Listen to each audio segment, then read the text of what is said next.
नमस्कार, मी हेमंत देसाई ऑफिशियल आहे माझ्या यूट्यूब चॅनलमध्ये. मनापासून स्वागत करतो. विधानसभा निवडणुकीचा प्रचार रंगात आला असतानाच प्रचाराची पातळी दिवसेंदिवस घसरायला लागलेली आहे. याची अनेक उदाहरणं देता येतील. ज्या पद्धतीने काहीजण बोलत असतात, नितेश राणे असतील किंवा अन्य अनेक लोक, ते पूर्णपणे पातळी सोडून वैयक्तिक पद्धतीची कमेंट्स करणं, टीका टिप्पणी करणं हे सातत्याने करत असतात. शिवसेनेचे संजय राऊत प्रवक्ते हे सुद्धा कधीकधी बोलण्याच्या ओघात चुका करून बसतात. त्याचं मी जेव्हा ते चुकतात अनेकदा किंवा काही वेळा, त्यावेळी मी त्यावर सुद्धा टीका केलेली आहे.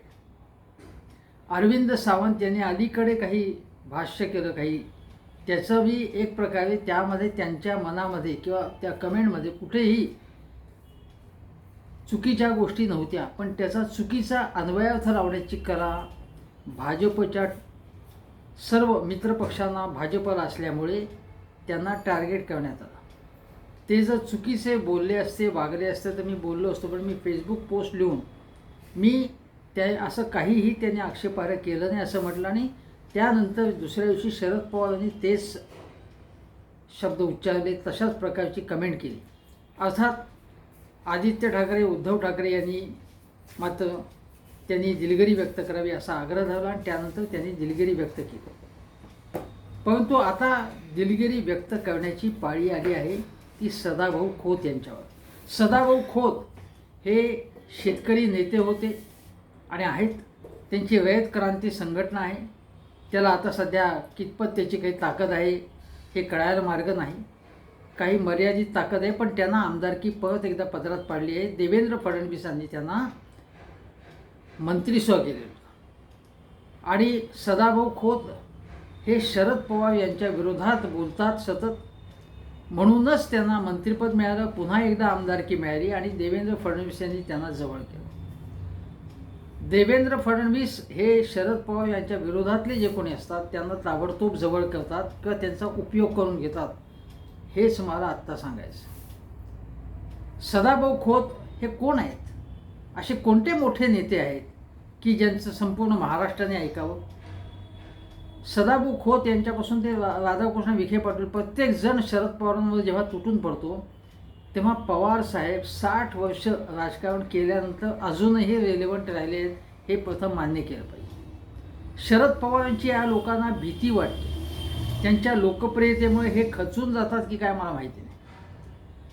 शरद पवार यांनी अत्यंत सुसंस्कृत राजकारण आजपर्यंत केलेले, कधीही कोणाबद्दल अपशब्द काढलेले नाही. क्वचित एखाद्या प्रसंगी, दोन प्रसंगी काहीतरी त्यांनी गोष्ट केली असेल. मी एकदा फडणवीसांच्यावर टीका करताना फडणवीस म्हणाले की आमच्यासमोर कोणी कुस्तीगीरच नाही, तेव्हा त्यांच्यावर टीका करताना शरद पवार यांनी जे हातवारे काही केले होते ते त्यांच्या नेहमीच्या पद्धतीला सुसंगत नव्हते आणि त्यावर मी तेव्हाही टीका केली होती. पण 99% प्रमाणात आपण बघितलं तर 99% वेळा शरद पवार कधीही अशा प्रकारचा व्यवहार करत नाही, अशा प्रकारे बोलत नाही. यशवंतराव चव्हाण यांच्या तालमीत तयार झालेत ते, हे आपण लक्षात घेतलं पाहिजे. सुप्रियाताईंवर सुद्धा गलिच्छ टीका चंद्रकांतदादा पाटील यांच्यापासून ते अब्दुल सत्तार यांच्यापर्यंत अनेकांनी केली, पण त्यांनीही कधी पातळी सोडली नाही, कारण पवारांचे संस्कार त्यांच्यावरती आहे. आता दुसरी गोष्ट, सदाभाऊ खोत जेव्हा म्हणतात शरद पवारांवर वाटेल तशी टीका करतात त्यांच्यावरती, आणि त्यामध्ये त्यांच्या तोंडाला झालेला कॅन्सर, तो कॅन्सर समोर ठेवून त्यांनी काही प्रकारची जी काही प्रतिक्रिया, काही प्रकारचं बोलणं केलं, त्याबद्दल सगळ्या महाराष्ट्रामध्ये त्याचा निषेध झालेला आहे. आणि मी ते शब्दसुद्धा उच्चारत नाही ज्या प्रकारे ते बोलले ते. मी महाराष्ट्राचा चेहरा आम्हाला बदलायचा म्हणणारे शरद पवार, तुमचा चेहरा काय असं जेव्हा ते म्हणतात सदाभाऊ खोत अशा आशयाचं, तेव्हा या माणसाची पातळी किती खालच्या स्थितीत गेलेली आहे. कुठले संस्कार झाले त्या सदाभाऊंवरती, कशा प्रकारची द्वेषबुद्धी त्यांच्या डोक्यात आहे. कशा प्रकारे ते बोलतात आणि हे बोलत असताना स्टेजवरती देवेंद्र फडणवीस आणि गोपीचंद पडळकर हसतायत. ही अधिक भयानक गोष्ट. फडणवीसांनी कुठल्या प्रकारचे नेते आपल्या जवळपास ठेवलेले आहेत का केवळ शरद पवारांवरती अटॅक करण्यासाठी म्हणून हे नेते त्यांनी जवळ केले? आता बघा, यापूर्वी देखील शरद पवार म्हणजे अलिबाबा, आकाशातही राज्य केले असते, त्यांच्या एवढा पापी जगात कोणी नाही, हे सदाभाऊ खोत म्हणाले. पवार आणि अलिबाबा आणि भोवतीचे 40 चोर असं जेव्हा ते म्हणाले, तेव्हा हे 40 चोर जे म्हणत होते सदाभाऊ, त्यापैकी अनेक जण, मी काही म्हणत नाही चोर, अनेक जण जे आता तुमच्याबरोबर म्हणजे महायुतीत आलेले आहेत, ज्यांच्यावरती आरोप होते ते सगळे तुमच्याबरोबर आले आणि एक प्रकारे शरद पवारांचा जो पक्ष आहे राष्ट्रवादी तो स्वच्छ झाला आहे.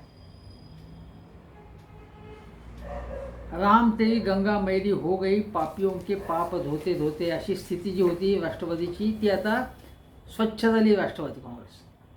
त्याबद्दल तुम्ही काही बोलत नाहीत. उलट ज्या अजितदादांवर सुद्धा आपली जीभ चालवत होते सदाभाऊ खोत, त्यांच्या स्टेजवर त्यांच्या मागे हे सदाभाऊ खोत दिसू लागलेले आहेत. कशी ही माणसं आहेत ते बघा. एकदा ते म्हणाले की सकाळ संध्याकाळ म्हणजे देवेंद्रजींवरती बोलतात शरद पवार.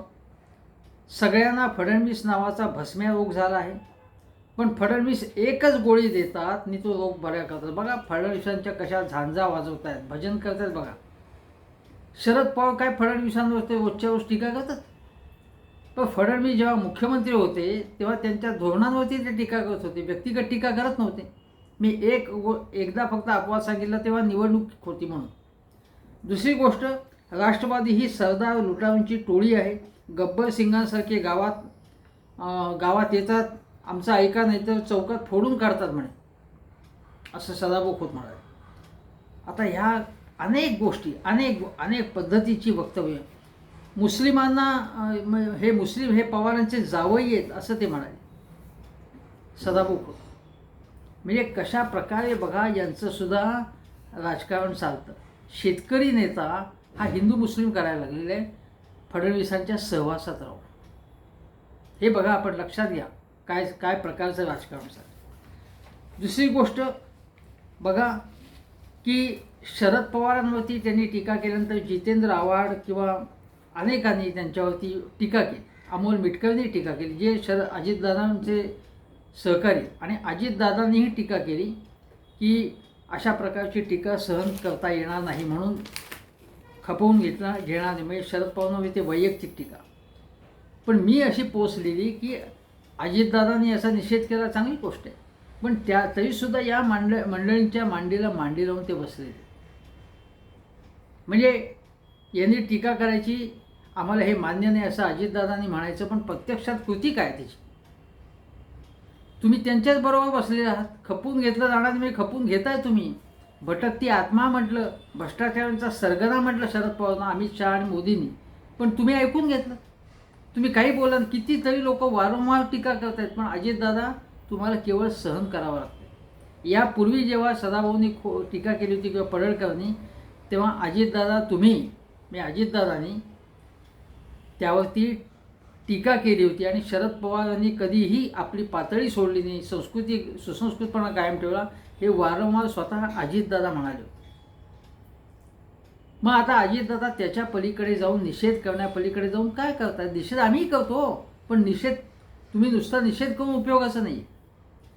माझं म्हणणं असं आहे की तुमचा या मंडळींशी संबंधच तुम्ही तोडला पाहिजे. तुम्हाला निषेध वाटत असेल तर अंतर ठेवलं पाहिजे, बाहेर पडा तुम्ही महायुतीतनं. ती हिंमत तुमच्यामध्ये आहे का? कारण त्यांची संस्कृती आणि तुमची संस्कृती वेगळी आहे असं तुम्हीच म्हटलं आहे. हा माझा प्रश्न आहे. दुसरी गोष्ट बघा की संजय राऊतांनी टीका केली आणि ते म्हणाले की दुसरा कोणी असता मग तर मी त्यांना कानफडात मारायला पाहिजे होती सदाभाऊंच्या अशा उद्गार काढल्याबद्दल. हे काय फडणवीसांच्या घरातला काय कुत्रा आहे. मग त्यानंतर मग आशिष शेलार म्हणाले की यांना बुलडॉग म्हणायचं का पवारांच्या दारातला.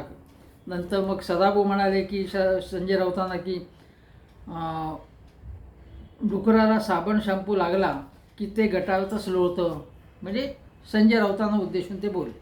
आता या प्रकारची टीका टिप्पणी माझ्या मते ती करण्यामध्ये काही तथ्य नाही आहे.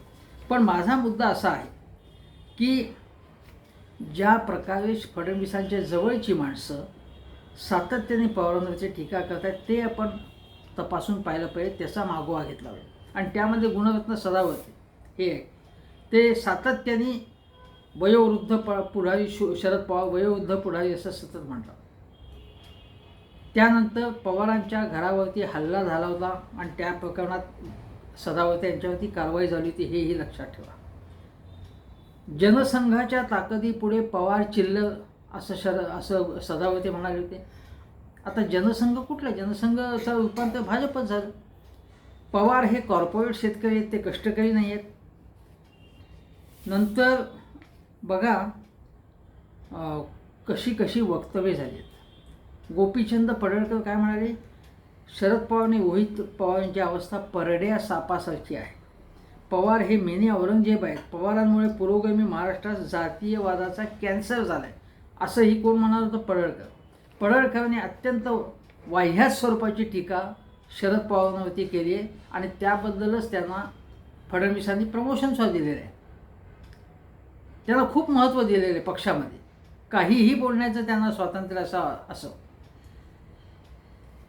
विखे पाटील म्हणाले, एक मराठा म्हणायला पवारांना शरम वाटते का? आणि आता नातवाकडेच पाहूनच त्यांना पुढे जावं लागतं. मी आधी नातवाचं ऐकून मग ते पुढे पावलं टाकावे लागतात. शरद पवारांनी महाराष्ट्राचं वाटोळं केलं असंही विखे पाटील म्हणाले. आणि या विखे पाटलांच्या कडच्या कार्यक्रमामध्ये अमित शहा गेलेले.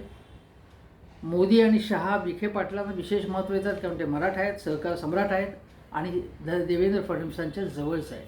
हे लक्षात घ्या कशा प्रकारचं राजकारण चालू आहे. केतकी चितळेंनी तर एक नटी आहे, केतकी चितळेंनी तर अत्यंत गलिच्छ टीका केली होती की म्हणजे शरद पवारांचं वय झाले 80, नरकात आता ते नरकात जाण्याचं वय झालेलं आहे, नरकात जातील ते. अतिशय म्हणजे कमालीची गलिच्छ टीका केतकी चितळेंनी केलेली होती. तिच्यावर कारवाई झाली होती, ताब्यातही घेण्यात आलं होतं तिला. आणि आणि त्या केतकी चितळेचं समर्थन करणारे सुद्धा अनेक जण होते. कुठचे होते मी तुम्हाला सांगत नाही. नंतर नरक तुम्हाला इंतजार कर रहा है, खा खा कर मुंह टेढ़ा हो गया है. किती खालच्या पातळीची टीका या केतकी चितळेने केली होती बघा. आणि तिचा उदो केला जात होता त्यावरती. विनायक आंबेकर नावाचे एक भाजपचे प्रवक्ते आहेत, त्यांनी सुद्धा एक काहीतरी कविता केली होती आणि त्यात पवारांवरती एक प्रकारची टीका होती. तेव्हा खालच्या पद्धतीची टीका होती. असं राष्ट्रवादी काँग्रेस तेव्हा एकसंध होता, त्यांनी त्यांचं थोपाडं रंगवलं अशी गोष्ट झाली.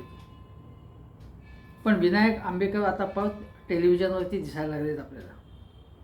तेच विनायक आंबेकर, त्यांचं जे थोपाड रंगवणं म्हणा किंवा मुस्काट रंगवणं आहे त्याचं मी समर्थन करत नाही, पण ती गोष्ट घटना घडलेली आहे.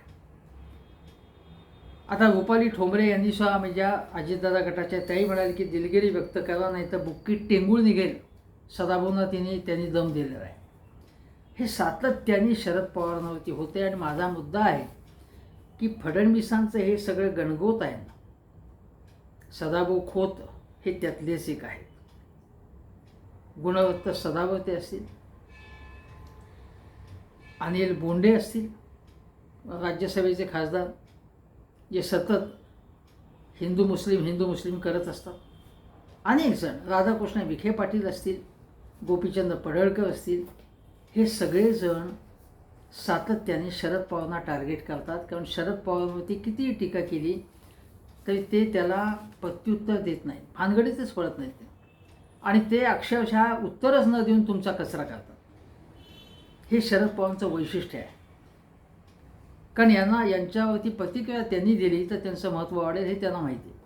आणि ते आपल्या कामामध्ये मग्न असतात. आता त्यांच्या निवृत्तीची घोषणा म्हणजे संसदीय राजकारणातनं त्यांनी स्वतःच सांगितलं की मी कदाचित निवडणूक लढवणार नाही. म्हणजे लोकसभेची तर निवडणूक लढवणार नाही, अगोदर सांगितलं होतं राज्यसभेची. पण त्यांच्या या काय म्हणतात विचारावरती आमचा काही फारसा विश्वास नाही, कारण आमचा पूर्वीचा अनुभव काय ते आम्हाला माहिती आहे, असं अजितदादा पवार म्हणाले. अजितदादा पवार यांच्या मनात काकाबद्दल विशिष्ट भावना आहे आणि त्यामुळे पवार कधी एकदा वानप्रस्थाश्रमात जातात याची अजितदादा कदाचित वाट पाहत असतील. पण तरी देखील अजितदादा निदान पवारांवरच्या वक्तव्याचा निषेध केला आहे, याचं मी स्वागत करतो. आता पवारांबद्दल कशा प्रकारच्या चुकीच्या वावड्या आरोप केले जात होते हे मी तुम्हाला सांगतो. 1990मध्ये हितेंद्र ठाकूर आणि पप्पू कलानी यांचा पवारांशी संबंध आहे असे आरोप केले जात होते. हितेंद्र ठाकूर यांचे भाई ठाकूर हे आणि अंडरवर्ल्ड हे सगळं बोललं जात होतं, आरोप तर केलेच जात होते.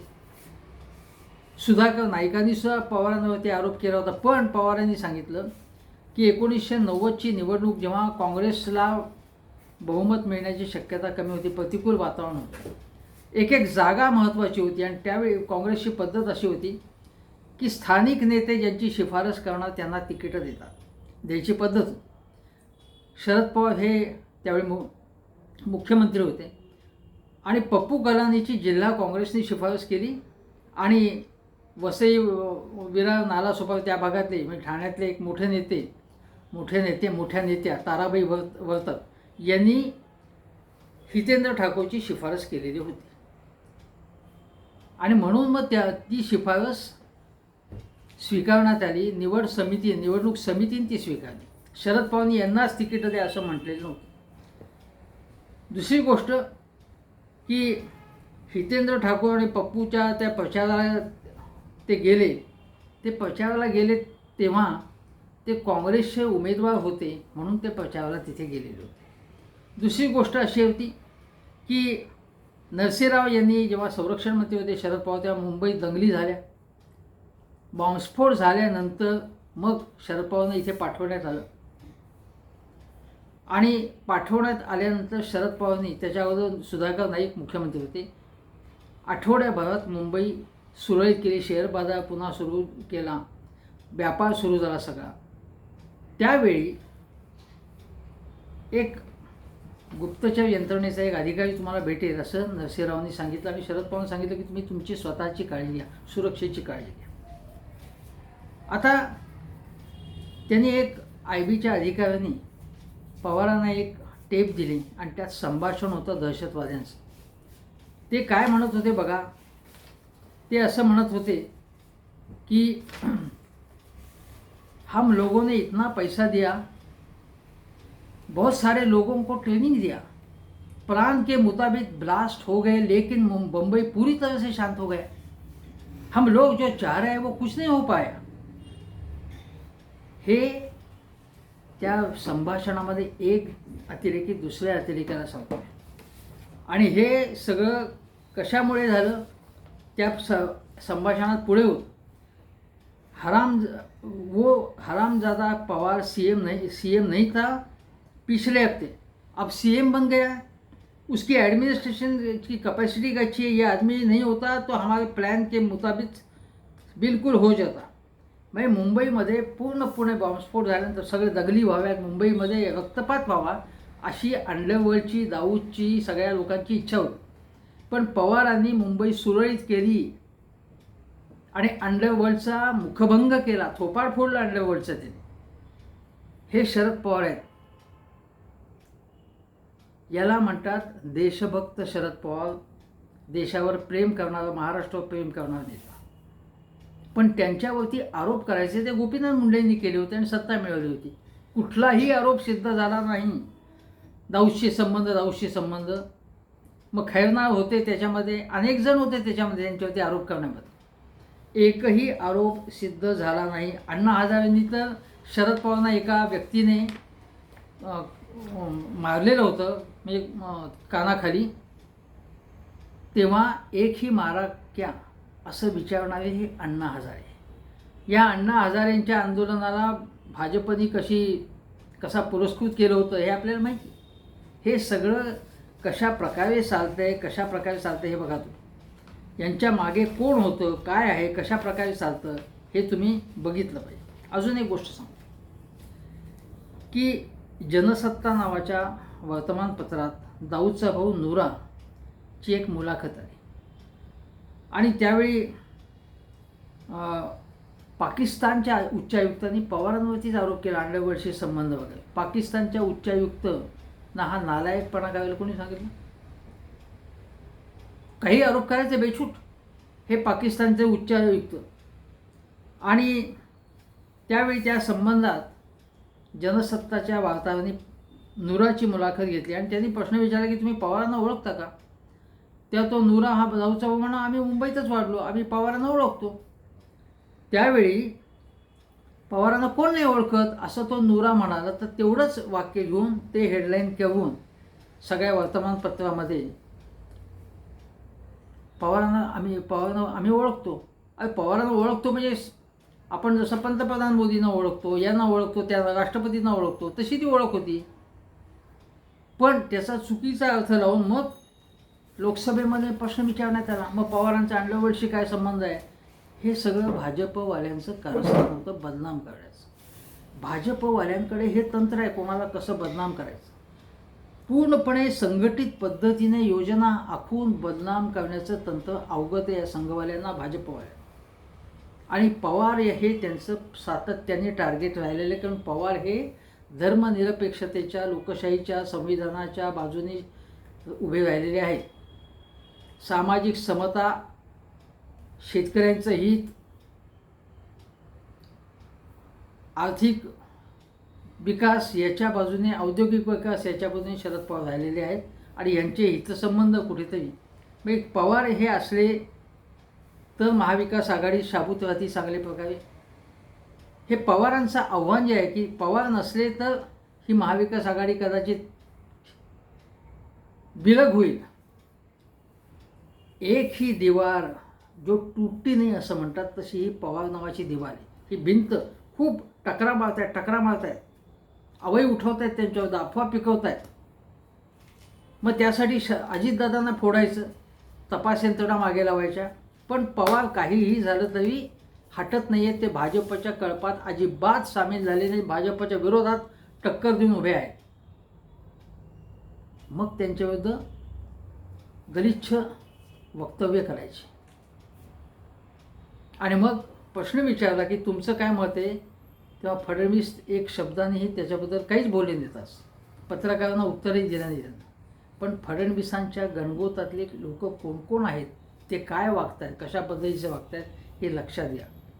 पवार यांची ताकद अजूनही मोठी आहे. कितीही त्यांना तुच्छ लेखलं तरी बारामतीतही त्यांची ताकद दिसली, 2019मध्ये ताकद दिसली, यावेळच्या लोकसभेत त्यांची ताकद दिसली. आणि म्हणूनच पवारांवरती हल्ले केले जात आहेत. पण कितीही हल्ले केले गेले तरी ही भिंत पडणार नाही, हा सगळ्यांना विश्वास आहे. महाराष्ट्राला जर एक ठेवायचं असेल सामाजिकदृष्ट्या, धार्मिकदृष्ट्या, तर पवारांसारख्या नेत्याची गरज आहे, हे मी ठामपणे सांगतो इथे. आणि या सगळ्या सदाभाऊ खोत यांच्यासारख्या अत्यंत बोगस नेत्यांचा, फालतू नेत्यांचा निषेध करतो, धिक्कार करतो. तुर्तास एवढंच. हेमंत देसाई ऑफिशियल हा माझा यूट्यूब चॅनल जरूर बघा, बेल आयकनचं बटन शेजारचं दाबा आणि जास्तीत जास्त प्रमाणात हा व्हिडिओ व्हायरल करा आणि नेहमीच व्हिडिओ व्हायरल करा, प्रतिक्रिया नोंदवा, एवढंच आवाहन करतो आणि इथेच थांबतो.